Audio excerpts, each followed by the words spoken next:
नन्दिनि नन्दितमेदिनि विश्वविनोदिनि नन्दनुते गिरिवरविन्द्यशिरोदिनि वासिनि विष्णुविलासिनि विष्णुनुते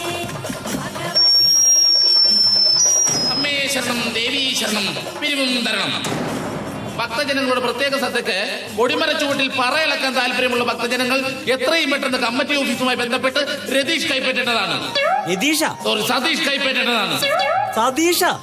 സുമേഷ് എന്റെ ചേട്ടാ രസീത്. അത് തന്നെയാ പറഞ്ഞത്, ശില്പ്. ഞാൻ ഇംഗ്ലീഷ് പറയണ്ടല്ലോ എന്നോർത്തല്ലേ മലയാളത്തിൽ പറഞ്ഞത്. അമ്മേ ശരണം ദേവീ ശരണം, എനിക്കിത് തന്നെ വരണം. ക്ഷേത്ര പരിസരത്ത് കൂടിയിരിക്കുന്ന സ്ത്രീകളുടെ പ്രത്യേക ശ്രദ്ധയ്ക്ക് നിങ്ങൾ ഒരു അല്പം ശബ്ദം താഴ്ത്തി സംസാരിക്കണം. കാരണം ചിങ്കാരി വേളം മറ്റുള്ളവർക്ക് കേൾക്കാൻ പറ്റുന്നില്ല എന്നൊരു പരാതി കമ്മിറ്റി ഓഫീസിൽ കിട്ടിയിട്ടുണ്ട്. അമ്മേ ശരണം ദേവീ ശരണം, ശബ്ദം താത്തണം. ഭക്തജനങ്ങളുടെ പ്രത്യേക ശ്രദ്ധയ്ക്ക് അന്നദാനം മഹാദാനം, അത് തിന്നു കഴിഞ്ഞാൽ സമാധാനം. ഈ ഒരു ഒറ്റ ചിന്തയുമായി വരാതെ കമ്മിറ്റി ഓഫീസുമായി ബന്ധപ്പെട്ട് ഒരു 150 രൂപയുടെ ബൊഫേ കൂപ്പൺ കൈപ്പറ്റിയതിനു ശേഷം മാത്രമേ അന്നദാനപ്പുരയിൽ കാലുകുത്താവൂ. അന്നദാനം മഹാദാനം. ഇത് മഹാദാനല്ല മഹാബാബാണ്. നീ തിന്നണ്ടാവേ. അമ്മേ ശരണം ദേവീ ശരണം. ഭക്തജനങ്ങളുടെ പ്രത്യേക ശ്രദ്ധയ്ക്ക് എഴുന്നള്ളത്തിന് ശേഷം കൃത്യം 9:30 തന്നെ സുപ്രസിദ്ധ സീരിയൽ താരം നിറകുടം തുളസി നയിക്കുന്ന വടകര വരതിയുടെ ഏറ്റവും പുതിയ നാടകം ഗഡോൽക്കച്ചൻ ഈ വേദിയിൽ ഉണ്ടായിരിക്കുന്നതാണ്. ചേട്ടാ നാടകക്കാർ വരാൻ വൈകുന്നു. അമ്മേ ശരണം ദേവീ ശരണം. വരത വരാൻ വൈകും. കുറുക്കന്റെ മക്കളെ, ഭക്തജനങ്ങളുടെ പ്രത്യേക ശ്രദ്ധയ്ക്ക് വടകര വരതിയുടെ നാടകം ആരംഭിക്കുന്നതിന് മുമ്പ് നമ്മുടെ നാടിന്റെ ആസ്ഥാന ഗായകനും നമ്മുടെ കണ്ണിലുണ്ണിമായ നമ്മുടെ രോമാഞ്ചമായ നമുക്ക് എല്ലാവർക്കും സുപരിചിതനായ, എന്താണ് നിന്റെ പേര്? ചെല്ലപ്പൻ ചെപ്പക്കുറ്റി. ചെത്തപ്പല്ല ചെല്ലക്കുറ്റി. ചെല്ലപ്പൻ ചെപ്പക്കുറ്റി. ഈ പേരിട്ടവന്റെ ചെപ്പക്കട്ടടിക്കുക വേണ്ടത്. ഈ പറഞ്ഞ കക്ഷി നിങ്ങൾക്ക് വേണ്ടി ഒരു ഗാനം ഇപ്പോഴും ഇവിടെ അവതരിപ്പിക്കുന്നതാണ്. അടിച്ചു പൊളിച്ചാല സെറ്റപ്പിലാണല്ലോ വന്നേക്കണത്. പിന്നെ കയ്യെ കിടക്കണേ വള സ്വർണം, പൊന്നോപ്പ് മാല, അതും സ്വർണം. ചെല്ലപ്പൻ എന്തിട്ടത് സ്വർണം തന്നെ. അപ്പൊ പാടുമ്പോ മാത്രം വെള്ളിയുള്ളു. പ്രിയമുള്ളവരെ, കലിയുഗനായ ശ്രീ അയ്യപ്പനെ സ്തുതിച്ചുകൊണ്ട് ഒരു ഗാനം ആരംഭിക്കുകയാണ്. ശ്രീ ചെല്ലപ്പൻ ചെപ്പക്കുറ്റി. ആനനവാസ വടകര വരദ, എന്നാന്ന് വടകര വരദ. എടാ നീ എന്തൊക്കെയാ പാടുന്നത്? അല്ല, വടകര വരുന്ന വണ്ടി വന്നെന്ന്. നാടകക്കാരുടെ വണ്ടി വന്നാ? ആ. എന്നാ വിട്ടോ പൊക്കോ. പ്രിയമുള്ളവരെ, നമ്മളെല്ലാവരും ആകാംക്ഷയോടെ കാത്തിരുന്ന സുപ്രസിദ്ധ സീരിയൽ താരം നിറകുടം തുളസി നയിക്കുന്ന വടകര വരദി ഇവിടെ എത്തിയിരിക്കുകയാണ്. അതിലെ എല്ലാ കലാകാരന്മാരെയും ഈ വേദിയിലേക്ക് ഹാർദവമായി തന്നെ സ്വാഗതം ചെയ്യുകയാണ്.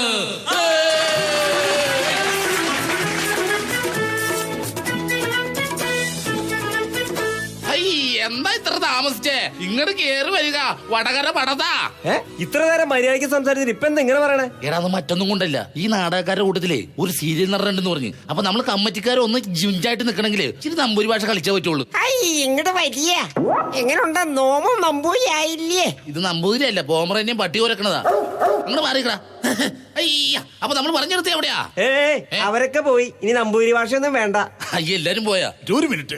അല്ല, ആരാ മനസ്സിലായില്ല? ഞാൻ ഈ നാടകത്തിന്റെ സെക്രട്ടറിയാണ്. നാടകത്തിന്റെ സെക്രട്ടറി ആണോ? എന്താ സെക്രട്ടറിയുടെ പേര്? സെക്രട്ടറീസ്.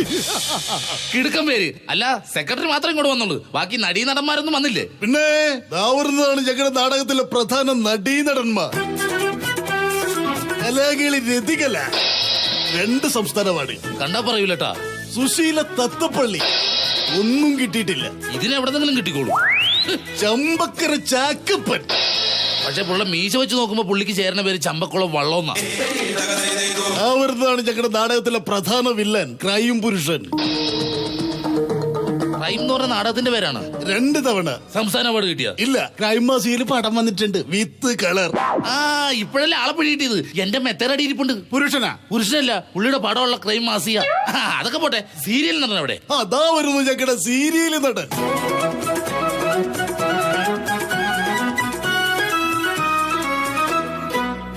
ഞാൻ പ്രശസ്ത സീരിയൽ താരം നിറകുടം തുളസി. നിറകുടം തുളുമ്പീന്ന? നിറകുടം തുളുമ്പീന്നല്ല, നിറകുടം എന്ന എന്റെ സീരിയൽ കണ്ട എന്റെ പ്രേക്ഷകർ എനിക്കിട്ട പേരാ നിറകുടം തുളസി. തുളസിയല്ല, തുളസി. ഓരോരോ രാജ്യത്ത് ഓരോരോ രീതികളല്ലേ. അല്ലാതെ തെറ്റിപ്പോയിട്ടല്ലേ?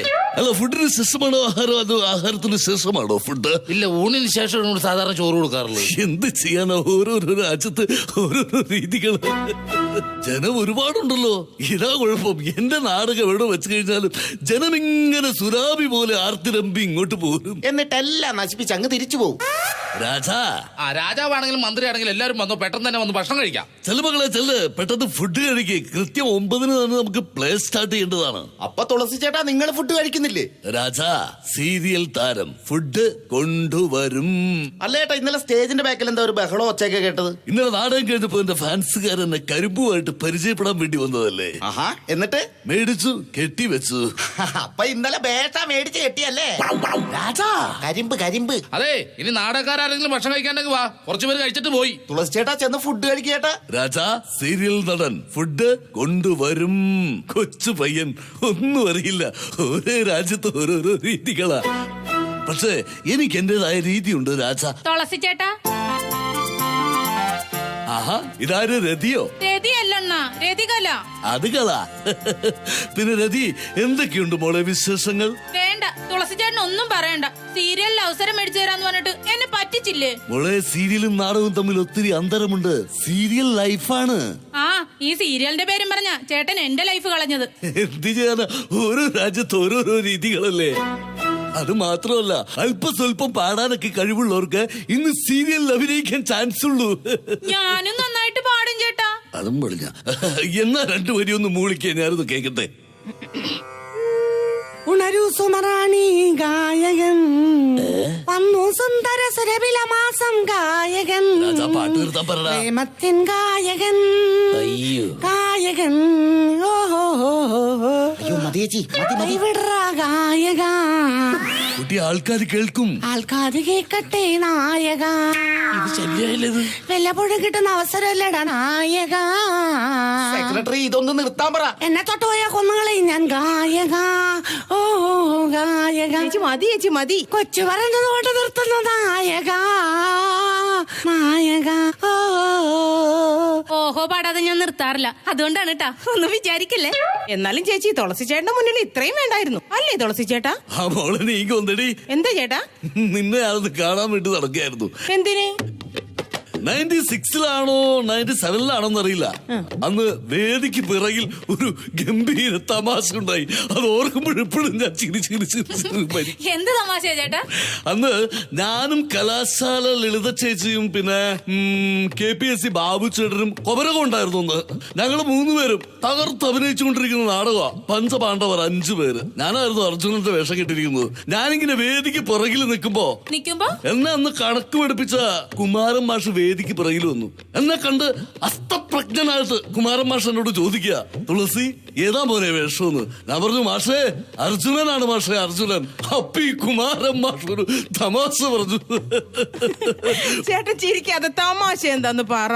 പുള്ളി പറയാണ്, അർജുനനായാലും കൊള്ളാം, സഹദേവനായാലും കൊള്ളാം, രാവിലെ 7 മണിക്ക് തേങ്ങ ഇടാൻ അങ്ങ് വന്നേക്കണോന്ന്. ഈ കോമഡി കേട്ടപ്പോ ഞാൻ അങ്ങ് പൊട്ടിച്ചിരിക്കാൻ തുടങ്ങി. ഞാൻ മാത്രമല്ല, ഞാൻ നോക്കിയപ്പോ കൊമരകം നിന്ന് ചിരിക്കുക. KPSC ബാബുച്ചോട്ട് തലവല്ലിച്ചിരിക്കുക. കലാശാല ലളിത ചേച്ചി ചിരിച്ച് ഞങ്ങളെല്ലാവരും മഷി കപ്പി. സ്വന്തം പണിക്ക് വിളിച്ചതിന് ഇത്രമാത്രം എന്താ ചിരിക്കാനുള്ളത്? രാജാ, അവൻ അങ്ങനെയൊക്കെ പറയും. ചേട്ടൻ ഇപ്പൊ ഏത് സീരിയലിൽ അഭിനയിക്കുന്നേ? ഇപ്പൊ ഞാൻ അഭിനയിച്ചുകൊണ്ടിരിക്കുന്ന സീരിയല് മോളെ ചിലമ്പൊലിക്കാറ്റി ഒന്ന് ചീറ്റി അടിച്ചാട്ടെ. ആണോ? അതിനുശേഷം ഞാൻ കമ്മിറ്റ്മെന്റ് ചെയ്തിരിക്കുന്ന മറ്റൊരു സീരിയല് ബീഗി ബീഗി ബീഗി. സെറ്റിൽ നിന്ന് സെറ്റിലേക്ക് ഓട്ടമല്ലേ. അതിന് ചേട്ടൻ ഇതുവരെ ഒരു സീരിയലെങ്കിലും ഡയലോഗ് പറയുന്നത് ഞങ്ങളൊന്നും കണ്ടിട്ടില്ലല്ലോ. മൗനത്തിന് വാക്കുകളേക്കാൾ മൂർച്ചയുണ്ട് കുട്ടി. ഇങ്ങനെ മൂർച്ച കൂട്ടി ഇരുന്നാ മതിയോ? വല്ലപ്പോഴും ഒന്ന് വാ തുറന്ന് മിണ്ടണ്ടേ? നീ ഇടക്കിടക്ക് മിണ്ടുന്നുണ്ടല്ലോ, അത് തന്നെ ധാരാളം രാജാ. ആ, ഡയലോഗിന്റെ കാര്യം പറഞ്ഞപ്പോഴാ നമ്മുടെ നാടകത്തിന്റെ ഡയലോഗുകൾ മൊത്തം മാറ്റി. ചേട്ടൻ കഴിഞ്ഞ പ്രാവശ്യം ക്യാമ്പിൽ വന്നില്ലല്ലോ, ഇനി ഇങ്ങനെ ഡയലോഗ് പറയും. അതൊക്കെ ഞാൻ പറഞ്ഞോളാം രാജാ. നീ ഇടക്കിടക്ക് ഒന്ന് പ്രൊമിറ്റ്യൂസ് ചെയ്ത് വിട്ടാ മതി. പ്രൊമിറ്റ്യൂസോ? എടാ, നീ സീരിയലിലൊക്കെ കണ്ടിട്ടില്ലേ, അവരവിടെ നുറക്കി വിളിച്ചു പറയും, അതേറ്റ് നമ്മള് പറയും പ്രൊമിറ്റ്യൂസ്.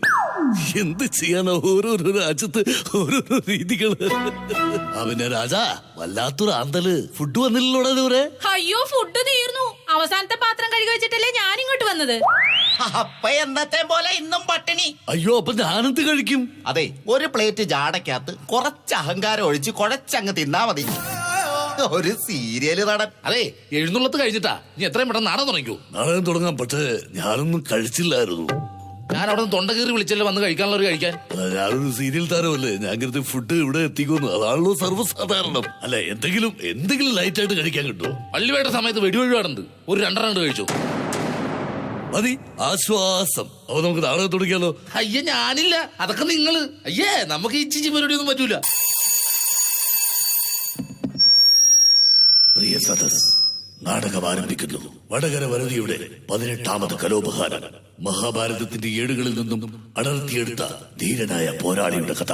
1992 കാലഘട്ടത്തിൽ സർഗം എന്ന ചിത്രത്തിലൂടെ മലയാള സിനിമയിലേക്ക് കുട്ടൻ തമ്പുരാനായി കടന്നുവന്ന് ആ വർഷത്തെ സംസ്ഥാന അവാർഡ് കരസ്ഥമാക്കുകയും പിന്നീട് അനന്തഭദ്രം എന്ന ചിത്രത്തിലൂടെ ദിഗംബരനായി വേഷം ചെയ്ത് ആ വർഷത്തെ സ്പെഷ്യൽ ജോഷി അവാർഡ് നേടിയ ആ ധീര പോരാളിയുടെ കഥ ഞങ്ങൾ ആരംഭിക്കട്ടെ. ചേട്ടൻ ഇത് ആരുടെ കാര്യമാണ് പറയുന്നത്? ഘടോൽകജൻ. അയ്യോ ചേട്ടൻ ഈ പറഞ്ഞുകൊണ്ടിരിക്കുന്ന മനോജ് കെ ജയന്റെ കാര്യമാണ്. മാറ്റിപ്പറ. പ്രിയമുള്ളവരെ, ഞങ്ങൾ ആരംഭിക്കുന്നു. മനോജ് കെ ജയൻ. അയ്യോ ഘടോൽകജൻ. ഘടോൽ കെ ജയൻ. ഘടോൽ കെ ജയനല്ല, ഘടോൽകജൻ. വിശന്നിരിക്കും ഇത്രയൊക്കെ കിട്ടുള്ളൂ. ഞങ്ങൾ ആരംഭിക്കുന്നു. ആ ജയൻ. നവയുഗയവനിക ഞൊറികൾ വിടർത്തി പ്രകാശതിലകം ചാർത്തി മനുഷ്യ ജീവിത കഥാനുഗായികളിതിലേ വരുമോ വീണ്ടും വീണ്ടും.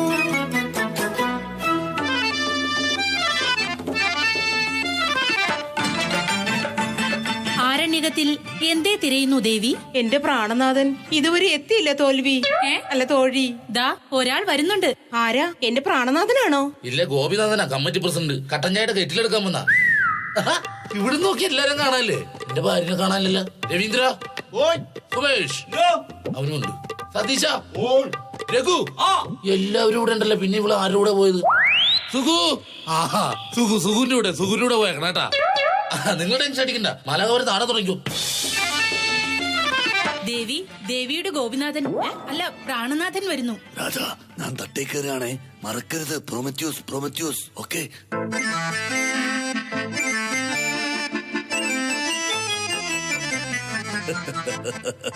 ദേവി, ഈ കാനന മധ്യത്തിൽ നീ എന്നെയും കാത്തു നിൽക്കുകയാണല്ലേ? ദേവാ, ഇന്നലെ അങ്ങയെ ക്ഷേത്രകുളത്തിൽ നീരാട്ടിനെ കണ്ടില്ല. രാജാ, പ്രൊമത്യൂസ്. ദേവി, അറയിലെ ഉറിയിലെ ഉരുളിയിൽ ഉരി എണ്ണേ ഉള്ളൂ. എന്നാന്ന്? ദേവി, അറയിലെ ഉറിയിലെ ഉരുളിയിൽ ഉരി എണ്ണേ ഉള്ളൂ. അറിവിലെ ഉറിവിന്റെ ഉരുളിയിലെ വെളിച്ചെണ്ണയാണോ രാജാ? വെളിച്ചെണ്ണയല്ല, കറക്റ്റായിട്ട് പറ. അറിയാം. അറിവിലെ ഉറിവിന്റെ അറിവുകേടിന്റെ നെറികെട്ട ഉള്ളിയാണോ രതി? ഉള്ളിയല്ല ലുള്ളു. ലുള്ളു കേടിന്റെ നെറിവിന്റെ ഉരുളിയിൽ. മോളെ, ഈ ലൈഫ് ആയതുകൊണ്ട് എനിക്ക് പറ്റാത്തേ. തന്റെ ഈ ലൈഫ് കളി കാരണം ഞങ്ങളുടെ ലൈഫ് ഇടാ പോണത്. ഞാൻ ഒന്നുകൂടി ഒന്ന് ട്രൈ ചെയ്ത് നോക്കാം. സീരിയലിലായിരുന്നെങ്കിൽ 3 ദിവസം കൊണ്ട് എന്റെ പേര് തീർത്താ മതിയായിരുന്നു. അറിവിന്റെ അറിവിന്റെ ഇല്ല, പറ്റില്ല. പ്രിയമുള്ളവരെ, അല്പനിമിഷം നിങ്ങൾക്കും ഞങ്ങൾക്കും വിശ്രമം. അല്ല, എന്താ എനിക്ക് പറ്റിപ്പോയത്? ഞാൻ നന്നായിട്ട് വർത്താനം പറഞ്ഞാണല്ലോ. അറിവിന്റെ ഉളവിന്റെ ഉളവ് കേട്. എന്റെ പൊന്നടാവേ, ഞാൻ നിർത്തി വിട്ടു. പോരെ, അറിവിന്റെ ഉറവിൻ. സാറേ, ഒരു ഫോട്ടോ എടുക്കണായിരുന്നു. ആണോ? സമയം ഉണ്ടാവുമോ? അതിനെന്താ രാജാ, കണ്ടു പഠിക്കടാ. ഡയലോഗ് തെറ്റിയാലെന്താ? ആരാധകർ എന്നെ വട്ടം ഇട്ട് പറക്കുക. ഒരു മിനിറ്റ്, ഞാനൊന്ന് റെഡി ആയിക്കോട്ടെ. ഓ ശരി. ആ ഫ്രണ്ടില് മുടി ഒന്ന് നേരിട്ട് സാറേ. ആ, ഓക്കെ അല്ലേ? അതെ, ഇത് പിടിച്ച്. ആ, എന്നിട്ട് അതിന്റെ സെന്റർ ഞെക്കിയാ മതി. സെന്റർ ഞെക്ക്. Thank you sir. അല്ല, എന്റെ ഫോട്ടോ എടുക്കുന്നില്ലേ? അനി ചേട്ടനാരാന്? സീരിയൽ താരം. ആ, ഇവിടെ കിടന്ന് ഉരുള് കമത്തണ ഞാൻ കണ്ട്. ആ ഉള്ള സമയം കണ്ട് ആ കമത്തി ഉരുളി ഒന്ന് പൊക്കി വെക്കാൻ നോക്ക്. അയ്യേ, വെറുതെ നാണം കിട്ടുന്ന അറിവിന്റെ ഉരുളിന്റെ ഇല്ലാതെ ഞാൻ വിട്ട്. ഒരേ സാറേ, പ്ലീസ്, ഫോട്ടോ എടുക്കാനാണെങ്കിൽ പിന്നെ നാടകം ഒന്ന് കഴിഞ്ഞോട്ടെ. അല്ല, ഫോട്ടോ എടുക്കാനല്ല. ഞങ്ങള് ശ്രീകൃഷ്ണസ്വാമി ക്ഷേത്രം ചോറ്റാനിക്കരയിൽ നിന്ന് വരുവാ. എന്താ കാര്യം? ഞങ്ങക്ക് സാറിന് നാടകം ബുക്ക് ചെയ്യണം. രാജാ, നാടകത്തിന്റെ ബുക്കിംഗ് വന്നു തുടങ്ങിട്ടോ. പിന്നെ വേറൊന്നുമല്ല, അവിടെ ചേച്ചിമാർക്കൊക്കെ സാറിന് നാടകം വേണമെന്ന് ഭയങ്കര നിർബന്ധം. നീ കേൾക്കുന്നില്ല രാജാ? ആട്ടക്കുട്ട, എന്നാ ഇതിന്റെ ഡേറ്റ് എന്നാ? ജനുവരി 12. അയ്യോ, ജനുവരി 27 ഞങ്ങള് ഫ്രീ അല്ലല്ലോ. 27 12 അന്ന് ഫ്രീ ആണ്, കളിയില്ല. 12 ഫ്രീ ആണ്. നാടകം ഞങ്ങൾ ബുക്ക് ചെയ്തിരിക്കും. ലേശം കോസ്റ്റ്ലിയാ നാടകം. അല്ല, എനിക്ക് കറക്റ്റ് കാര്യം മനസ്സിലായില്ല. അല്ല, ഒത്തിരി ചെലവുകൾ വരുന്ന ഒരു നാടകമാണിത്. 10-25 ആർട്ടിസ്റ്റുകൾ അണിനിരക്കുന്ന ഒരു നാടകമാണിത്. പിന്നെ ഗരുഡൻ വരുന്നുണ്ട്. പിന്നെ ഈ ഹനുമാൻ കൊഴുപ്പ പറിക്കാൻ പോകുന്ന ഒരു രംഗമൊക്കെ ഉണ്ട്. കൊഴുപ്പേ? ആ, ലക്ഷ്മണൻ ഇങ്ങനെ അമ്പേറ്റ് വീഴുമ്പോ മരുന്നില്ലേ, മൃതസഞ്ജീവനി, സഞ്ചിയിലെ ഈ സാധനം പറിക്കുന്നത്. അതുകൊണ്ടാണ് ഞാൻ ഈ പറഞ്ഞത്. അല്ല, എന്തിനും പറിച്ചാലും നാടകം സാറിന് നാടകം തന്നെ ഞങ്ങൾക്ക് വേണം. അതിന്റെ റേറ്റ് ഒന്ന് പറഞ്ഞാ? റേറ്റ് പറയാനൊന്നുമില്ല. 5000 രൂപയും ഫുഡും. 5000 രൂപ? അത് ഇച്ചിരി കൂടുതല സാറേ, എന്തെങ്കിലും ഒന്ന് കുറക്കണം. ഞാൻ പറഞ്ഞില്ലേ നാടകം ഇത്തിരി കോസ്റ്റ്ലി ആണെന്ന് ഞാൻ പറഞ്ഞല്ലോ. ഒന്നും കുറക്കാൻ പറ്റില്ല സുഹൃത്തെ. എന്നാലും അങ്ങനെയല്ല സാറേ, സാറിന്റെ ആരാധകരാണ് അവിടെ മൊത്തം ഉള്ളത്. അവരെ നിർബന്ധം കൊണ്ട് ഞങ്ങൾ ബുക്ക് ചെയ്യാൻ വേണ്ട. അപ്പൊ എന്തെങ്കിലും ഒന്ന് കുറക്കണം. എന്നാ പിന്നെ അങ്ങോട്ടുമില്ല ഇങ്ങോട്ടുമില്ല 5000 രൂപ കുറച്ചോ. ഫുഡ് തന്നെ ഈ 5000 രൂപ കുറച്ചിട്ട് ഫുഡ് തന്നെ എന്നൊക്കെ പറയുമ്പോ അതെങ്കിലും താടോ. ഇന്ന് തന്നെ എനിക്ക് കിട്ടിയിട്ടില്ല. ഓ ഫാൻസ് വരുന്നു, ഫാൻസ് വരുന്നു. അത് നാടകം ഇന്റർവെൽ ഇട്ടിരിക്കല്ലേ. അല്ല സുഹൃത്തെ, അറിയില്ല ഉറിയില്ല. അല്ല അത് പഠിച്ചിട്ട് ഞാൻ നാടകം തുടങ്ങിക്കോളാം. എന്റെ ആർട്ടിസ്റ്റുകളെ കൈവെക്കരുത് ചേട്ടാ. അറിയില്ല ഉറിയില്ല ഉറിയില്ല ഉറിയില്ല.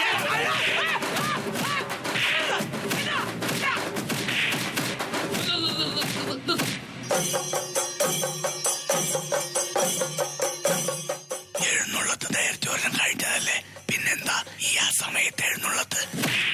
എടാ ഇത് എഴുന്നള്ളത്തൊന്നും അല്ല. ഈ പ്രതിഷ്ഠ ഇവിടെ ഇരിക്കൊണ്ടാണല്ലോ നീയൊക്കെ വർഷാവർഷം ഇവിടെ വന്ന് ഈ തോന്നിവാസം കാണിക്കുന്നത്. അതുകൊണ്ടേ പ്രതിഷ്ഠ കടലിൽ കൊണ്ട് നിമഞ്ജനം ചെയ്യാൻ പോവുക. പിന്നെ നിന്നെയൊന്നും ഞങ്ങൾക്ക് സഹിക്കണ്ടല്ല. ശരിക്ക് കടലിൽ കൊണ്ട് കളയണത് പ്രതിഷ്ഠയല്ല, ഇവനെയാ. ഓക്കടാ രാജാ, ഓരോ രാജ്യത്ത് ഓരോരോ രീതികളാടാ. വിട്ടോടാ.